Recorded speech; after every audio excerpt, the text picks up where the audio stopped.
Boston Celtics lose, and it's their late game execution that fails them. Where was Kristaps Porzingis down the stretch? Talk about all of everything that happened here right now on the Lockdown Celtics podcast. Be ever ready. Recognize the city of champs. Boston, baby, we do what you can't. Locked on number 18, Tatum and Brown, J-team, step back.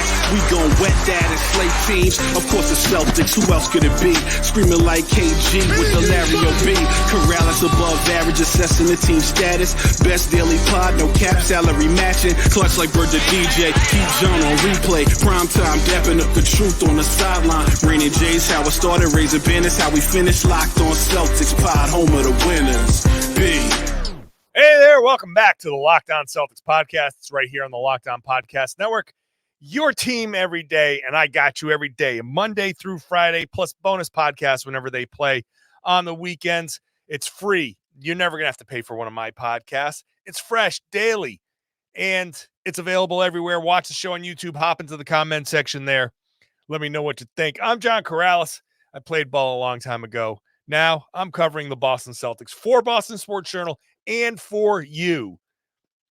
Today we're talking about a loss for the first time this season. Boston Celtics lose in overtime, 114 to 109. Gonna flip the format. When they lose, you got to talk about the stuff that went wrong first, and then later on try to end on the high note, end on a nice big positive note. Today's show brought to you by FanDuel. Make every moment more. Right now, new customers get $150 in bonus bets with any winning $5 moneyline bet. That's $150 if your team wins. Visit FanDuel.com/lockdown to get started. Celtics lose this one, 114, 109. Okay, they went into overtime. There are plenty of opportunities to win this game all over the place. So that's generally how this goes. You know, it's a close game. It's an overtime game. The Celtics didn't play particularly well. The third quarter was an abomination. They shot 20 something percent in the third quarter. And that was a quarter where, if I'm looking at ways where they could have won this game, Anthony Edwards has his fourth foul in the third quarter with about and for about 2.5 minutes or so, he's playing with the four fouls. And then at the 7-minute mark, he comes out and he misses the rest of the quarter. And the Celtics not only don't take advantage of it, they lose. They lose the quarter by 8. They scored 19 points in the third quarter, 6 of 23 shooting, 26%, 2 of 10 from 3. They had 2 turnovers in the quarter. They had 18 turnovers overall. Just a rough night. That third quarter, I think, is where the Celtics really missed an opportunity to take advantage of this game. They should have gone after him. They should have gone after Anthony Edwards in that position there, because with the 4 fouls, and the Celtics were posting up. The Celtics were still going to their post-up game, but they weren't targeting Anthony Edwards. Not till the fourth quarter, when Jayson Tatum finally targeted Anthony Edwards, and it worked. They got him his 5th foul. But that should have happened earlier. That should have happened in the third quarter. As soon as he had that 4th, the Celtics should have called something. Find a way to get Anthony Edwards in an action where it could be a Tatum post-up. Find a way. That's the one time where I'm saying hunt the mismatch, because he has 4 fouls in the third quarter. He's trying like hell not to get his 5th. Get him in a situation there where he has to back off. Get him in a situation where he has to be passive defensively, and just make it so maybe he could have come out earlier. But attack, be relentless. Somebody's injured, somebody not injured. If somebody's compromised, it's like in the wild when an animal is injured. There's no mercy. There's no mercy in that situation. That animal is food for something. Anthony Edwards should have been food for Jayson Tatum, for Jaylen Brown, for whomever he got switched onto. They should have hunted him down, because he would have had to back off. And whatever he was doing on the offensive end, which was a ton, by the way. He was awesome in this game. They would have neutralized him. But that was a missed opportunity there. And then they get later into the game, fourth quarter, they come back, the Celtics come back from whatever deficit they were facing, but the execution wasn't there. Tie game with 2:52 to go. Jaylen Brown ties it up. Then it's Jaylen hits let me back up. It's tied up 98, 2:52 to go. At 2:15, Jayson Tatum gets the pass in the middle of the lane, turns and fires one straight out of bounds into the corner. That's the first obvious thing that happened. That's on Jaylen to me. You could see him if you watch the video after it goes out of bounds, he puts his hands on his head because he's like, you can tell he's like, I needed to be deep into that corner. When Tatum is that deep, the proper spacing is to have both guys. If you watch Porzingis, he's deep in the corner. You don't move up unless Tatum is moving up, right? You got to give him somebody to pass to. Jaylen moved up to the slot right at the break there. And Tatum threw it the other way. And after the game, Tatum was like, hey, if I had thrown it to the slot, if I'd seen it and thrown it to the slot, it would have been a good pass. It would have been a good play. Or if Jaylen was in the corner, whatever. So I think that's on Jaylen. He was in the wrong spot. Now, it kind of almost doesn't matter because the Horford fouls Gobert. They do hacker Rudy. He misses 2 free throws. And then Jaylen Brown comes down and hits a 3 from that corner anyway. So it took 15 seconds, but he did make up for it. So fine. But it doesn't excuse everybody from that was a clear problem. So that happens. Brown, McDaniels, they trade buckets. Then they have a turnover. Jrue Holiday driving down the middle of the lane gets ripped. Then they have another turnover. Al Horford turning to dribble. He loses the dribble. Then he goes to get the ball and he slips. The foot slides out from underneath him and he falls. That's a bad turnover. It was 101-101 with 1:41 to go and no one could score after that. The Celtics had multiple opportunities and they couldn't take advantage of it. So late game execution was a problem. Overtime, kind of the same thing. They get sped up. And I think one of the problems the Celtics have had is they don't play with that confident, slow pace of a team, or they haven't play with that slow pace of a confident team saying, we've got plenty of time. Now, let me be fair to them. They did do that at the beginning of the season. I say the beginning of the season like it was forever ago. This is game 6 that we're talking about. They did it against New York. They did it against Miami. So they're capable of it. This was a little bit of a step backwards. Okay, no problem. Like, I'm not saying the entirety of this podcast is not a negative tone. I'm just kind of talking through the stuff that happened. I'm fine. Like, I am totally fine with this being a loss, which I'm going to get to later on. Like, this is okay. Let me be clear. I'll talk about Joe Mazzulla. I'll talk about the lessons that they can take out of this. I'll talk about all that in the last segment. I'm totally fine with the way this went. It's fine. It's okay. But the late game execution was a problem. And they missed an opportunity here to win a game and continue this role that they're on. I feel like it might sound like I'm upset because my throat, I'm having some trouble with my voice right now. But the late game, the overtime, I think they got sped up.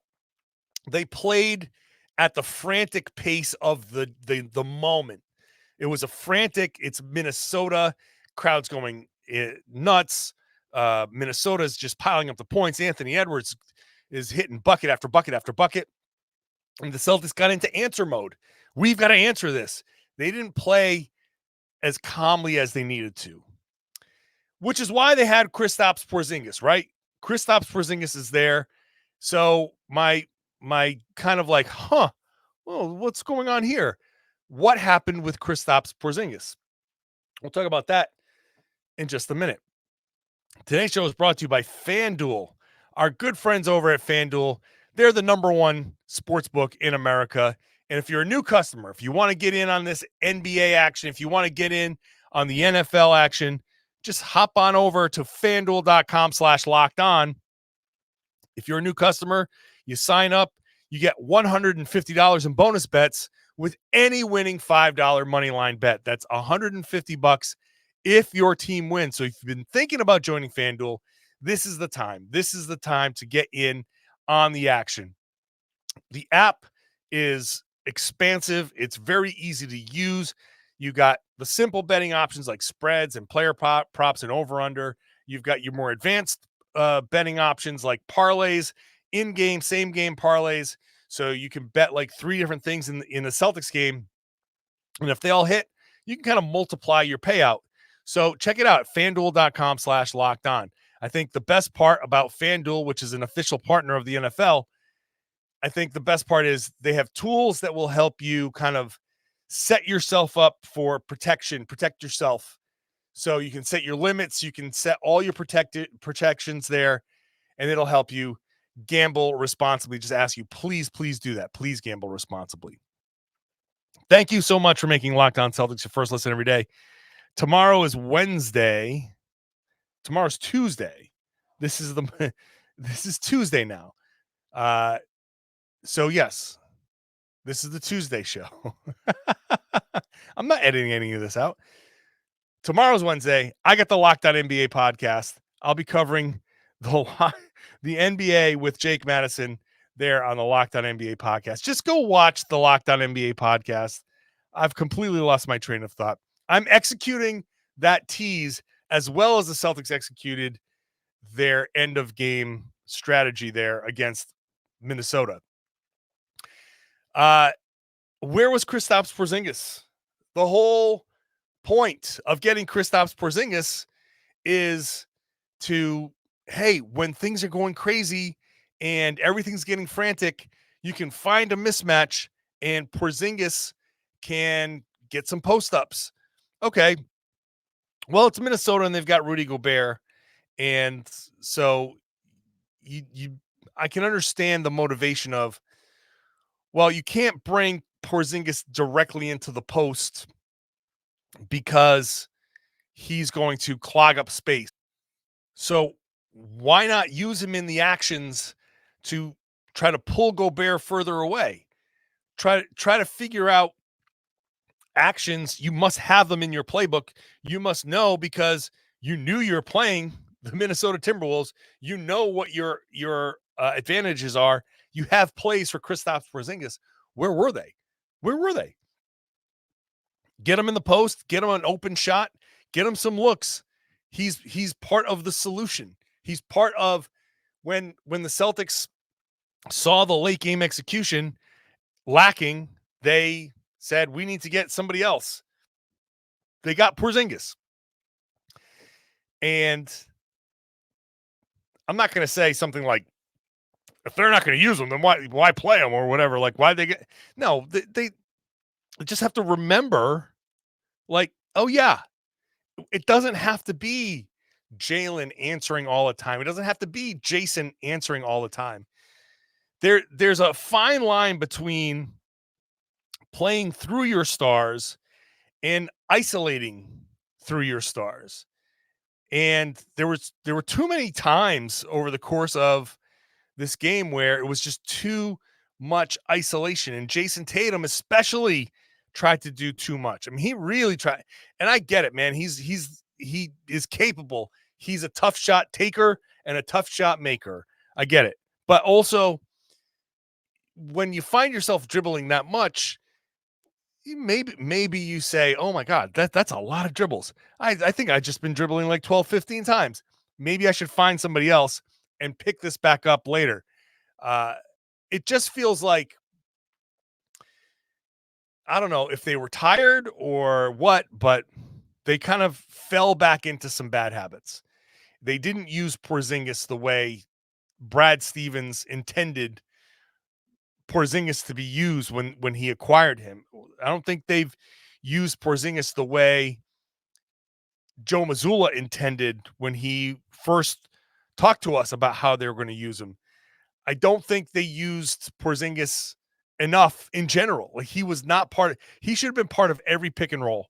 He should have been part of every action. Porzingis and Jayson Tatum together all the time, or Porzingis with Holiday and get Tatum and Brown in some off-ball action and kind of run something where the defense has to make a decision and there's a play there for those two guys. Why not? I don't think they used Porzingis anywhere near as effectively as they could have, which is, it's okay at this point, right? This is game 6. Now, if this was game 96 and we're deep into the playoffs and they were doing that, that would be an incredible problem. Like, this would have been a 30-minute just ultra rant. I might have thrown something. But you play like this in Minnesota on November 6th, and you say, okay, we'll figure it out. And I think the guys after the game, you see Tatum was kind of laughing. Like, oh, yeah, I had a lot of turnovers. Had to. So I don't think the mood was bad or anything after the game. Joe Mazzulla seemed fine after the game talking about it. And I think that's the appropriate thing. I think everybody understands that they playing, with their heads up there, where the sun don't shine. And, for not the entire game, for not even the entire fourth quarter, for not even the entire overtime. And I thought it was okay. I thought it was okay that Joe Mazzulla didn't call timeouts. I thought that was okay. He called them during the game. Right? He had a couple of good ones in there where you're like, okay, there was some weird energy. I forget exactly what point it was. Maybe it was in the third quarter, second quarter, where they were playing well, and all of a sudden there was a foul that wasn't called, and they had a couple of possessions where the energy just got weird, and Joe calls a timeout. I thought all of that was great. But I was okay with a lot of how the overtime went for a variety of reasons. And they did kind of get back on track. Like they were, they got down, what was it? 112, 106, 105, 112, 105. And they got it back to 112, 109. And then after, then McDaniels hits a shot to kind of ice it. That was, they had it. They had an opportunity there, and they just couldn't take advantage of it. But I thought that they had stretches where they looked like they didn't know what the hell they were doing. But there were also stretches in this game where they looked like their normal selves. So even on that turnover where Tatum fired it out of bounds, I thought he did a good job. He was a screener. He rolled. He got deep into the paint. Some might argue he should have just gone up for the layup there, but he was surrounded. That's a read. That's a rim read. That's somebody's open in the corner, and he knew Jaylen Brown was behind him, so he turned and fired to where he thought Jaylen Brown was going to be. All of that was good up until the very end. So I'm not going to say that the Celtics, when I say where was Porzingis and how it was their late game execution, it's not that it's not that the entire game was bad. It was just portions of it. So I'm taking positives out of this. The lesson. I'm going to talk about that next. First, today's show is brought to you by Jase Medical. Jase Medical has you covered in times of real emergency. We know that there's a lot going on in the world, right? We spend a lot of time talking together. We get fired up about who wins and who loses and all of that. And I'm thankful for that connection we have. So today, this chat can get a little bit more personal. I just learned that you can get a 1-year supply on ED medications. You realize what that means, right? You can bring on extended travel. You can bring it on the next natural, disaster or supply chain issue. You are covered, and you don't have to worry about whether or not you can refill your generics for Cialis, Viagra, or Revascio prescription. And this is possible because of our friends at Jace Medical. Go online right now at jasemedical.com to receive your 12-month supply on your daily medication. Remember to use promo code LOCKEDON at checkout for a discount as well. A verified customer had this to say about Jace. I'm thankful for the service. Supply chain issues caused me to cut pills in half and have it. I ordered most of my daily meds with a year supply. I also ordered an antibiotic kit. I feel secure now. Prices are lower than local pharmacies. I highly recommend this for everyone. If you or someone you love would love to get some peace of mind by having a year supply of any daily medication, go to JaceMedical.com to see if it's offered for you. Remember to use the promo code LOCKEDON for $20 off your purchase. Thank you for making Locked On Celtics your first listen every day. Check out the Locked On Fantasy Basketball podcast to get you covered. He will win you your league. That is Josh Lloyd. Josh Lloyd will win you your league. Check out the Locked On Fantasy Basketball podcast wherever you got Locked On Celtic.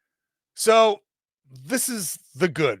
The good from this game is that there are lessons to be taken from this, right? This is, I think, when I saw Joe Mazzulla just let that stretch happen where Anthony Edwards hit 3 buckets in a row and the Timberwolves were celebrating like they were expecting Boston to call a timeout, and Boston just never did.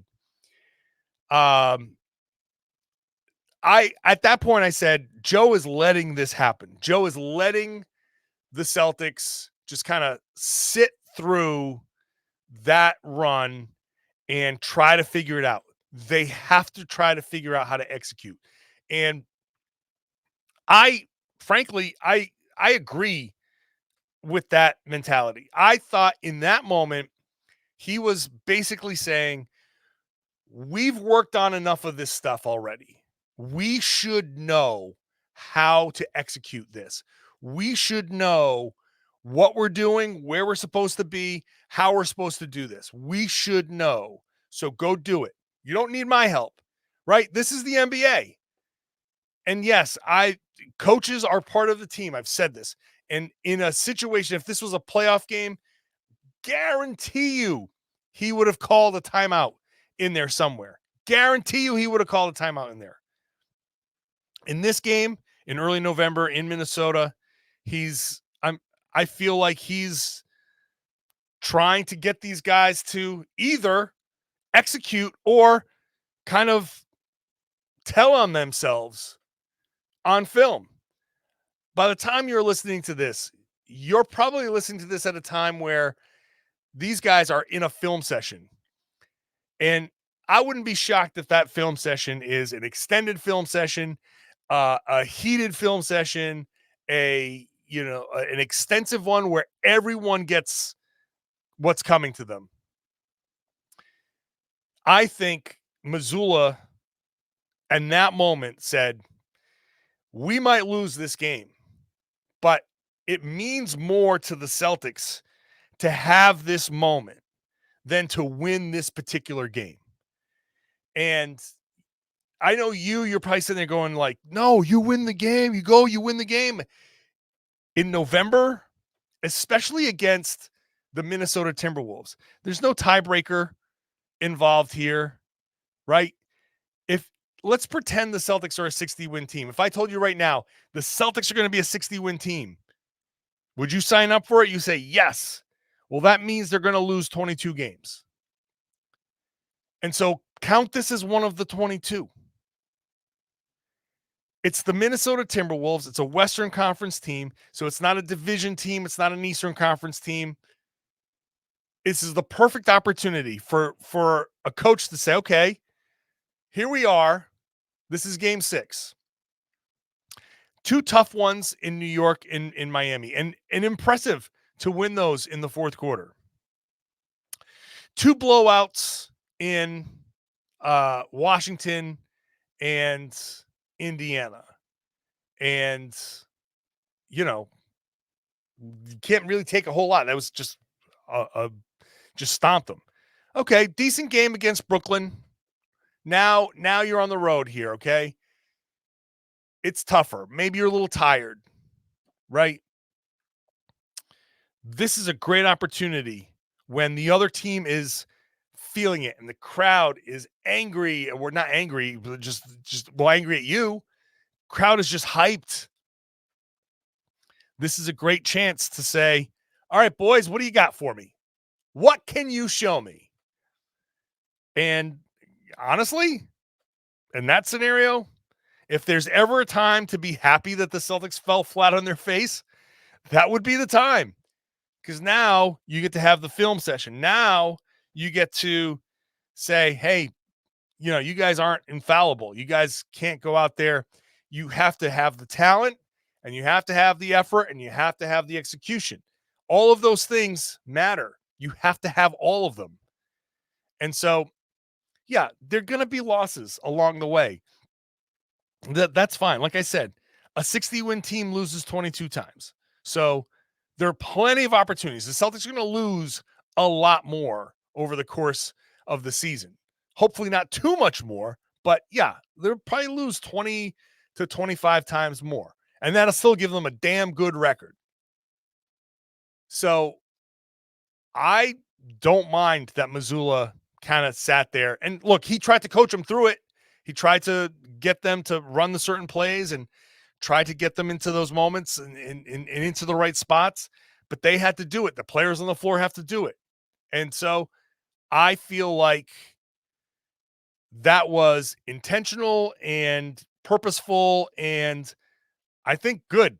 I think these guys early on here, this was a great chance to do it. Because now you go into Philly, you have a chance. Now Philly's playing great. Philly is, I don't know, 4-1, 5-1 at this point. I didn't see the standings after tonight. I don't even know if they played tonight. But the Sixers are tied with Boston. Here we go, 5-1. Both teams are 5-1. So the Celtics are, wow, Denver's 7-1. How about that? The Celtics now take on Philly. And that's a great, hey, you have the lessons from this game. You have a disappointing finish to this game. You have mistakes that were made in this game. Now you turn around and you're facing your direct division rival, Eastern Conference rival, with the lessons from this game, the sting of this game. And you say, okay, let's use this as motivation to go out there in Philly. And I love those games in Philly. You want to shut those fans up? Let's use this motivation. Let's go out there and do it. I think this is actually, I don't want to make it seem like, oh, well, he's spinning the loss into actually good. It's not about the loss. Like, I don't give a damn about the loss. I don't care. Like, they're 3-1 on the road now. That was their first road loss in 4 games. If that's how it goes, if they win 3 out of every 4 road games, holy crap, that's going to be an amazing team. That might be a 70-win team. So that's a team that's fine. It's all fine. Nothing changes. So I'm not worked up about this at all. But got to be better. Got to be better.